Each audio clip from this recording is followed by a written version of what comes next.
Okay, welcome back to all of you who are starting school this week or have kids starting school this week. Best of luck. Today we're continuing our RBT exam review series where we're going through the next part of our most recent RBT exam and breaking down the questions together. If you're looking for our proven study materials, please check out rbtexamreview.com. We offer 3 practice exams, a task list study guide, and our combo pack, which is our best deal. If you're new to the channel, welcome. If you're returning, welcome back. Please like and subscribe. Any questions, comments, let us know. I'm happy to help. Other than that, let's work hard, study hard, get to our questions. Question 1. You're taking data using a momentary time sampling procedure. Each interval is 25 seconds. When would the behavior need to occur to count as a response? So we just did our Let's Learn ABA series on discontinuous measurement. So if you're still learning that, please go check that out. In this case, we're using a momentary time sampling procedure, which of course is discontinuous. So when we have discontinuous measurement, we take a sample of a whole time. In other words, if we have a 3-hour session, we might take data for 20 minutes. And we're going to take that sample and break it into intervals. And those intervals are going to be our data points. In this case, each interval is going to be 25 seconds. And that's going to tell us when we need to record a response or a non-response. In this case, momentary time sampling says what?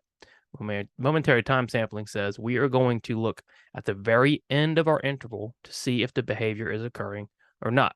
So when would the behavior need to occur to count as a response? A, at any point during the 25-second interval.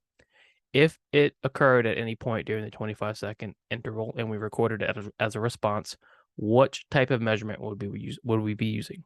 We would be using partial interval. This is indicative of partial interval, which says if the behavior occurs at all, it counts as a response. B, the entire 25 seconds of the interval. This would be whole interval recording, which says if the behavior happens at all, or if the behavior happens the entire interval, it counts as a response. C, at the end of the 25-second interval. Yes, that's what we're looking for. Momentary time sampling. At the very end of the interval, we look up, we check on the learner. Are they doing it? Are they not? We record that. So our answer is going to be C. D, not enough information. Plenty of information. We know the procedure.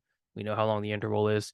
We can safely say that we're going to record if the behavior counts as C at the end of the 25-second interval. This morning, Jay's alarm went off. Jay rolled over and hit the snooze button. The alarm stopped and Jay slept for 10 more minutes. Jay always hits the snooze button. This is the result of what? So if Jay is continuing to hit the snooze button, his behavior is maintaining, it's steady, or it's increasing, however you want to look at it. We know his behavior is being reinforced. Okay, when a behavior continues, it's either reinforced, right? When a behavior decreases or stops, it's punished. So we can safely say Jay's behavior is being reinforced for hitting the snooze button. But why is it? What type of reinforcement is taking place? Well, we see Jay's alarm goes off, the antecedent. Jay hits the snooze button, the response. The alarm stops is the consequence. So if the alarm stops, has Jay added something to the environment, or has something been added to the environment, or has something been removed from the environment? Well, Jay's removed the alarm sound. So he's removed the stimulus, making this what? Making this negative reinforcement. So second question, would this be socially mediated reinforcement, or would this be automatic reinforcement? This would be automatic reinforcement. Remember, socially mediated reinforcement involves 2 or more people. Automatic only involves a single person. In this case, it's only Jay. So this would technically be automatic negative reinforcement. Automatic because there's one person.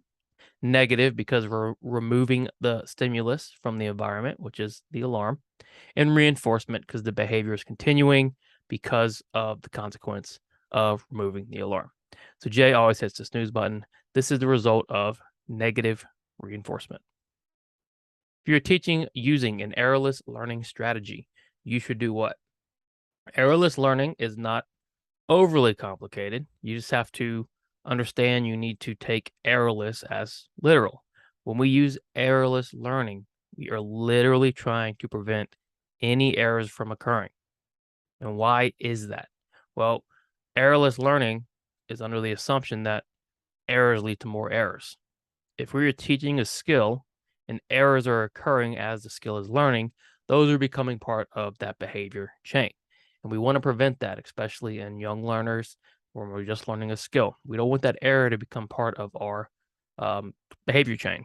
A good example is if you're entering, let's say, a password, and you always enter it wrong the first time. That just becomes part of the chain, right? You enter it wrong, make an error, and then you enter it right. We want to remove that wrong part, okay? So if you're using an errorless learning strategy, what should we do? A, prompt is necessary to prevent any mistakes from occurring. Good, okay? We don't want any mistakes to occur. For errorless learning, we do not allow the learner to get anything incorrect. We typically do that by very intrusive, intensive prompting. B, prompt after the first mistake occurs. No, we don't want mistakes to occur. That's the entire point. C, implement a least to most prompting strategy. Possibly, depending on the learner or the behavior, but in most cases with errorless learning, you're going to be using a very intrusive prompt from the beginning to just completely stop any errors at all, right? If we're trying to stop any errors, a gestural prompt or a verbal prompt might not be enough. We might have to go to full physical. And then D, avoid physical prompts. Absolutely not, right? Physical prompts are a great way to prevent errors. So if we're going to teach using an errorless learning strategy, what should we do? Well, we should prompt is necessary to prevent any mistakes from occurring. We don't want to see any mistakes occur whatsoever. A discriminative stimuli does what? So remember, a discriminative stimuli is just our SD, okay? So it's our instruction. It also does what? It also signals a consequence is available, because in the past, in the presence of that stimuli, behavior has received a consequence. Remember our contingency, our four-term contingency. We have a motivating operation comes first, then our SD, discriminative stimuli, our response, and then our consequence. Where does the prompt go? The prompt goes in between the SD and the response, and each one serves a part in behavior. So what does the discriminative stimuli do? A, increases the value of a consequence. Which part of our contingency increases the value of a consequence? It's going to be a motivating operation. Remember, a motivating operation can establish or abolish the value of a consequence, it can increase or decrease it. Okay, remember, the MO makes you want it or not want it. B, signals a consequence is available. Yes, the SD says this consequence is available. If you watch a commercial and a pizza place is advertising pizza, the motivation might be high to get pizza, but not until you actually call somebody and place the order for the pizza does it signal that it's available. Okay, so the person you're talking to telling you you can order the pizza is the SD saying pizza is available. Again, we create SDs because in the past, the behavior has been either reinforced or punished in the presence of that discriminative stimuli. The discriminative stimuli just signals that consequence is available, which is what evokes the behavior. Okay. Remember, a discriminative stimuli can be an SD for reinforcement or an SD for punishment. Okay. SD for punishment typically evokes some sort of escape behavior, right? If it's an SD for reinforcement, you might evoke a different behavior. C, increases future behavior. No, increasing future behavior would be a reinforcer. Decreases future behavior would be a punisher. Both of those are consequences. A discriminative stimuli is an antecedent. So a discriminative stimuli does what? It signals a consequence is available. RBTs are only allowed to implement punishment-based procedures after what? We have a very strict ethical code regarding punishment. We try to use punishment as a last resort after everything else has been tried and there's no other option available. There's some steps we have to take to use punishment-based procedures. It's a process, okay? What does the ethical code for RBTs say about only being allowed to implement punishment-based procedures when? A, the procedure is included in the behavior plan. Well, you know that's true. If it's not in the behavior plan, probably should not be doing it, especially if it's an aversive or a punishment procedure. B, they demonstrate their competence in the procedure. Yes, this too. Your supervisor, your BCBA, whoever's overseeing you, has to verify you're competent in implementing punishment-based procedures, because we don't want to misuse any sort of aversive procedure, which is what punishment typically is. So if you're going to use it, it has to be in the plan, and you have to be able to demonstrate competence in that procedure. What about C? Difficult behavior occurs. We can't say that for sure. We don't know what the behavior is. Just because difficult behavior occurs doesn't mean you can punish it. It's not really what we're doing, okay? It has to be written into the plan. It has to be part of the strategy, and you have to demonstrate competence. It doesn't have to do with, well, a difficult behavior occurs, now I'm going to go ahead and punish it. It's not how it works, okay? So RBTs are only allowed to implement punishment-based procedures after what? A, the procedure is included in the behavior plan, and B, they demonstrate their competence in the procedure. So the answer is going to be D, A, and B. RBTs are allowed to engage in romantic or sexual relationships with current clients only if what? Another ethical question. Very easy, straightforward ethical question, because it's a very, very concrete black and white answer. When are RBTs allowed to engage in romantic or sexual relationships with current clients? And the key is current, because there are different rules for current and past. A, the relationship is disclosed to human resources. Even then, it's not enough to make this okay. B, the relationship is disclosed to BACB and to human resources. The BACB is not going to be concerned with it. And again, it's not enough. C, the RBT works less than 10 hours a week with the client. Nothing in the ethical code says or sets out a hour restriction for having a relationship with the client. So that leaves us with D. RBTs are not allowed to engage in romantic or sexual relationships with current clients, which is the answer. Very black and white, very concrete. If you are with a client, if you have a current client, you cannot engage in romantic or sexual relationships with them. Even if they're your past client, you have to wait a certain amount of time before you can engage in romantic or sexual relationships with them, okay? They're really trying to prevent any sort of sexual relationship with clients or stakeholders. So RBTs are allowed to engage in romantic or sexual relationships with current clients only if what? RBTs are not allowed to engage in romantic or sexual relationships with current clients. It takes Greg 20 minutes to do his writing homework, 30 minutes to do his reading homework, and 25 minutes to do his math homework. What is the average duration for completing homework assignments? So we need to know two things here. We need to know how to find an average, and we need to know what duration is. Duration is very straightforward. It's how long it takes you to do something, how long a response occurs.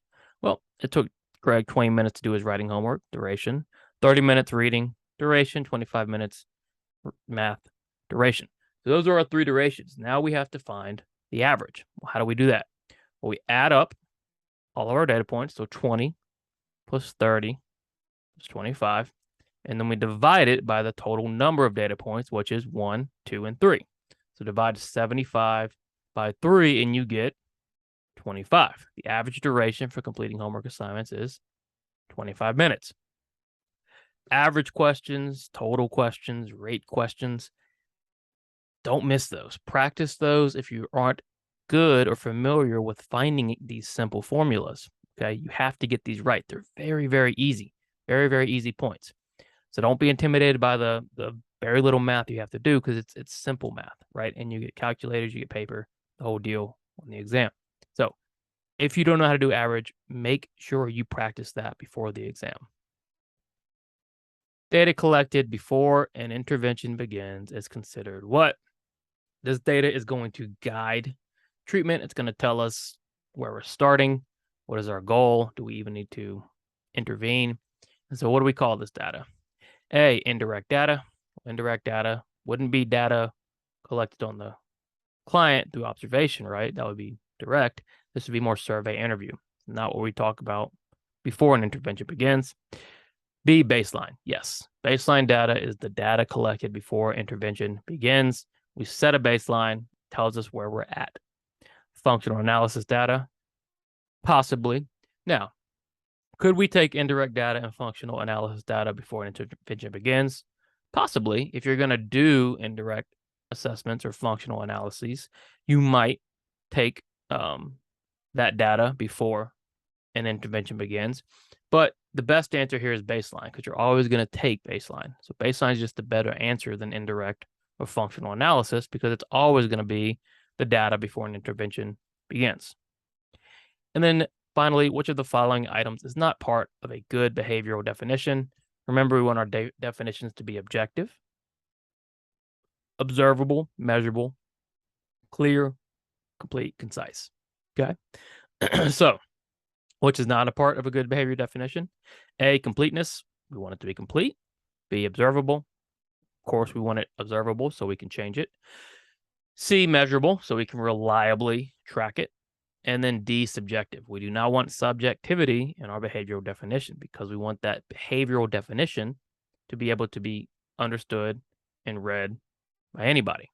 Anybody who reads that definition should know what we're trying to change, what we're trying to measure. So we want our behavioral definition to avoid being subjective.